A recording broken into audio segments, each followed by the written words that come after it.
This is a stimulus update and daily news report. Got some big important updates to share with you. So today, September 15th, those monthly stimulus checks, the child tax credits are hitting bank accounts for $250 or $300 per child. I'll give you more details on that. Looks like food prices are continuing to rise, and we'll go over the latest guaranteed income programs, those universal basic income programs that are paying $500 per month. I'll let you know the latest cities to do so. And we'll talk about this crazy article right here. Biden pressured Manchin to back a $1.9 trillion stimulus deal during last-minute phone call. President Biden saying to Manchin, "If you don't come along, you're really effing me." And with the clash between Bernie Sanders and Joe Manchin heating up, Democrat leaders are playing it off cool. I'll play you a few more video clips from Joe Manchin and Bernie Sanders. We'll talk about the debt ceiling, how Republicans are united behind Mitch McConnell saying they don't want to raise the debt ceiling. And I'll play you a video clip from Chuck Schumer responding to that. Then I'll answer the questions you leave for me in the comments. Hope you're having a wonderful Wednesday. If you appreciate these fact-based, fast-paced updates, hit the like button down below. So when it comes to and then the variants, looks like the Mu variant cases are highest in these 5 states. So we still don't know too much about the Mu variant, but supposedly it is resistant to whatever is available as of now. So these 5 states, it's going in no particular order in this article. So it looks like Los Angeles, Florida, then we have New York and Alaska and Texas. Those are the highest amount of cases where Mu is recorded, and it's only in the hundreds as of now, but probably going to start rising up over the next few weeks as things are spreading.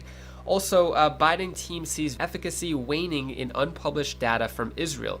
So what's going on here is the data, which is set to be made public as soon as this week, shows that the Pfizer vaccine's ability to prevent severe hospitalization is waning over time. So this is the reason why they're having a 3rd booster shot, and in Israel they're saying they even want a 4th booster shot, just because over time is not as protective moving forward.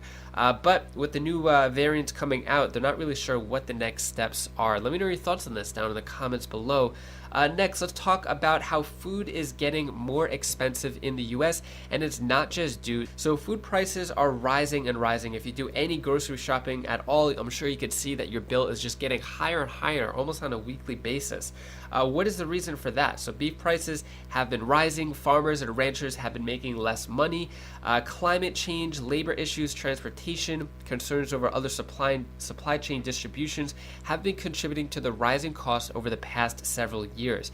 And Kroger, I have a Kroger by me, but Kroger is a popular grocery chain saying that organized crime among contributors to higher food prices, meaning that Kroger is saying that they're going to have to raise food prices another 2 to 3% this year, more than expected, basically because of what's going on with higher supply chain costs, rising levels of theft, and increasing food prices all will play roles. So food prices are just going up continuously in the US, and it's actually a lot worse in other countries around the world.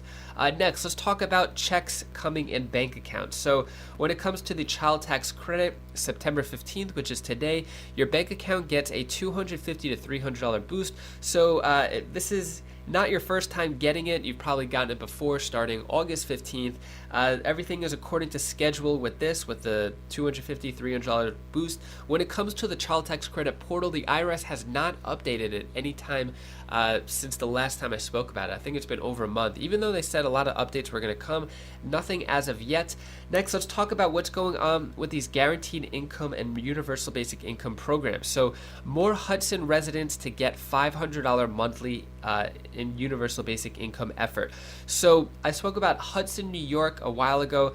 Now they're going to add another 50 more working and lower class residents to receive $500 a month to use it however they want. If you're not familiar, universal basic income, guaranteed income programs, basically they pick people and they pay them $500 or $1,000 a month, whatever the amount is, and they just get to use that money however they want. It doesn't matter about jobs, they don't have to pay it back. So these are the different programs that are going on now. They originally had one and now they're adding more people to it. First direct payments coming to Columbia fathers through Climb program, Guaranteed Income Pilot Program. So this is Columbia, South Carolina, which is only a couple hours away from me. So it's going to be 100 Columbia-based fathers are going to get the $500 per month through this program. Then we also have Durham, North Carolina. So it's saying here, newly launched Guaranteed Income Program, giving some Durham $500 a month. So this is, as I mentioned, in North Carolina. So this is comes from Jack Dorsey. So Twitter CEO Jack Dorsey has been funding a lot of these projects around the country in different cities, basically donating millions of his billions of dollars, saying, hey, here's several $1,000,000. Let's pick a few hundred families to give $500 per month. And it's done at random. And so, yeah, this is the latest city, Durham, North Carolina. It's going to be actually, so it's a little different with this one. 115 formerly incarcerated people will be randomly selected and screened to receive unconditional cash transfer of $500 per month. So meaning that they were in jail. I guess they're doing all different types of programs to help all different types of communities. I've been following this for a while, so I'll let you know of any new universal basic income and guaranteed income programs popping up. Next, let's talk about what's going on with that $3.5 trillion stimulus package, which seems to just be taking forever and constantly be dragged out. So lawmakers have promised that it will be done this month. They said as early as September 27th, but will that be the case? We'll see. Drama continues to rise with it. As Sanders and Manchin clash, Democrat leaders play it cool. So what's going on here is, as Joe Manchin and Bernie Sanders are constantly at each other's throats when it comes to passing this. Some are saying it's going to happen, it's not going to happen, too high, too low. What Chuck Schumer said is, we're moving forward. There are going to be a lot of intense discussions and negotiations over the next few weeks. There are members of our caucus who want it higher than $3.5 trillion. There are members of our caucus who want it lower than $3.5 trillion. We will have to come together. Basically saying Chuck Schumer, Bernie Sanders, and Joe Manchin are going to get it done. Here's a video clip from Bernie Sanders. We worked with Senator Manchin to pass the $1.9 trillion American Rescue Plan, which was enormously consequential and helpful to working class families in getting us out of the economic disaster that befell us as a result. I believe we're going to all sit down and work together and come up with a $3.5 trillion reconciliation bill, which deals with the enormously unmet needs of working families. You know, we've got to lower the cost of prescription for people. We've got to expand Medicare to include dental, hearing aids, and eyeglasses. We have to maintain the $300 direct payment we're giving to working parents, which have lowered childhood poverty in America by 50%. And I'll tell you what else we have got to do. The scientists will tell us that we got a few years left before there will be irreversible harm to our planet if we do not address climate change. And the truth of the matter is, Dana, as you may know, many of us made a major compromise in going from the $6 trillion bill that we wanted, supported by the overwhelming majority of Democrats, down to 3.5. Mm-hmm. And the last point that I would make on this, I know that Senator Manchin worked very hard on what's called the bipartisan infrastructure bill, $550 billion of new money to rebuild our roads and our bridges. What we have worked on is working both of those bills in tandem. They go together.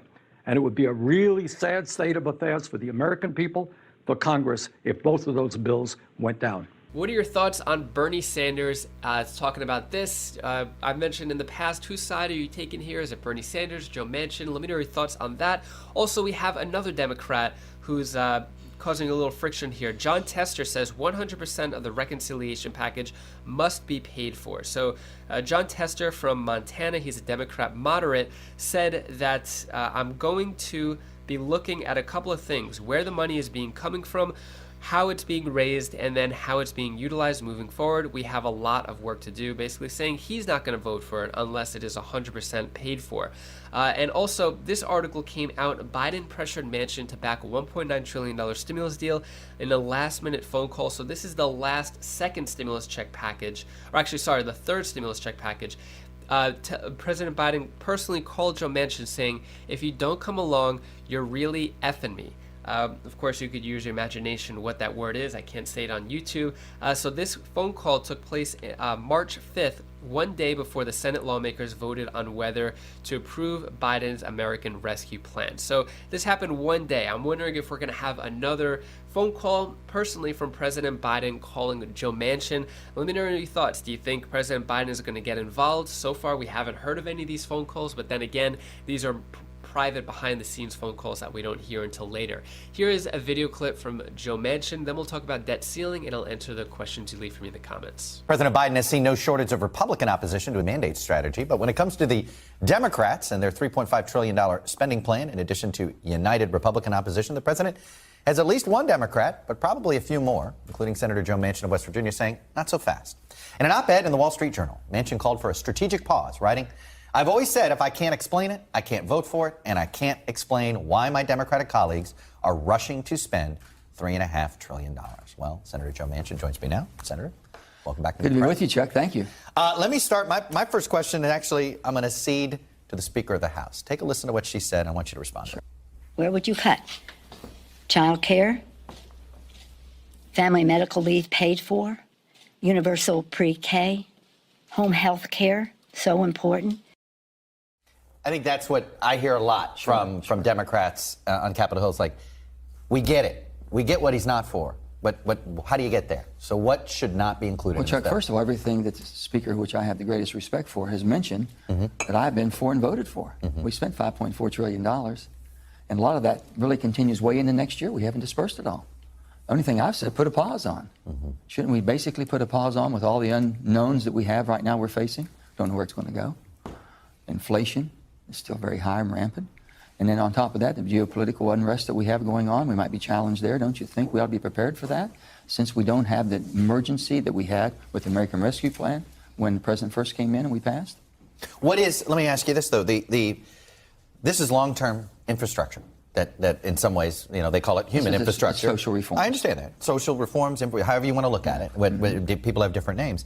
They take investment. This isn't short-term, and it wants to be paid for. And if it's paid for, there shouldn't be an inflation problem. And the only thing I have said, there's not a rush to do that right now. We don't have an urgency. Don't you think we ought to debate a little bit more, talk about it, and see what we've got out there? So you're not against this? You could support this $3.5 trillion plan? No, I cannot support $3.5 trillion. Okay, so that is all right, now we're getting to Brad. It is not a time issue. It really is a cost issue. We got 5.4 out right now. Okay. That's a 3.5 they want to spend. Over 8 or 10 years, depending on what. 3.5, but still, it's going to be based. It's going to be a lot more than 3.5 over 8 or 10 years because it'll continue. All those programs will never come off. So what do you think about Joe Manchin? Do you agree, disagree? When it comes to the comments, I see a lot of you more for Bernie Sanders and a few of you for Joe Manchin, but let me know your opinion on that. Is there anything you agree with? Let me know your thoughts on that down in the comments below.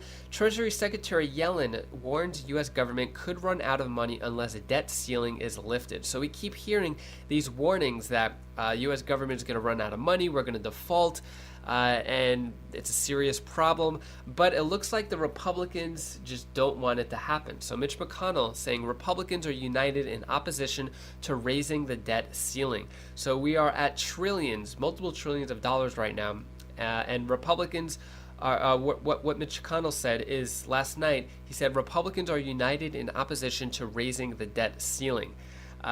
Basically saying they're not for it. It's only up to the Democrats if they want it done. Here is Chuck Schumer responding to that. Go ahead. On the debt ceiling, plan A seems to be to put this with the CR and hope Republicans blink. I think that's right. Correct me if I'm wrong. But what's plan B if they don't? Mitch McConnell made it pretty clear they're not interested in voting for this at all. Well, let me just say again, I'd like every single Republican senator to answer the question, are they willing to let the government default? As to the plans, we are working. There are a number of different options. The White House, Speaker Pelosi, myself are discussing those. And we believe that we must do this. We believe it's an imperative to do it. And Leader McConnell, as I said, is playing dangerous political games by not stepping up to the plate as he asked us to do, and we did when Trump was president. Yes, next. Following up on that, are Democrats willing to go with that alone? Because as Garrett said, Senator McConnell said they stand united against. It's hard to, well, I think that statement speaks so negatively for itself. And we believe we have to renew the debt ceiling, and we are going to move forward and get it done. And we believe it will ultimately be done in a bipartisan way. and I think the whole country, including many very conservative elements in the business and finance communities, will be appalled if we get so close to the deadline that Leader McConnell is risking the full faith and credit of the country. Yes, Bolton. Look, again, we are discussing all of the options with the President and with Speaker Pelosi. Yes. Next, I'm going to answer the questions you leave for me in the comments. So Mark Nichols asks, I'm 61 years old and on SSDI. Would I receive that $1,400 check? Unfortunately not. So it looks like people on SSDI are left out of the loop on this, and you would have to be a senior citizen collecting Social Security to get that $1,400 check. But to remind you, it is just a proposal at the moment. It is not officially in the bill. Kimberly W., why is one man holding up everyone? He has ulterior motives and strong ties to Exxon. Yeah, referring to Joe Manchin, it's crazy how much power one person can actually have. Laura Toledo, how many vacations do they need? We are in the middle of, pandemic.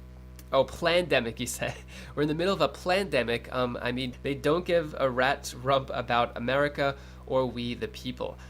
Yeah, vacations. They're the ones who make the rules of their vacations, so they could do as many vacations as they want, which is pretty crazy. Christine Vitt, what is wrong with these people? They need to grow up. People are in bad shape, and they need to stop all the games, get their heads out of their butt, and start helping people. Yeah, totally right. I see a lot of these comments very similar. Like, why can't they just get together, get something done, do something for the American people?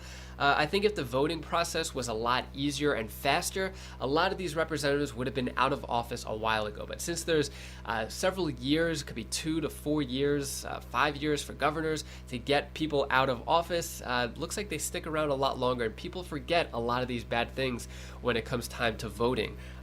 But imagine if it was like a week-to-week voting system.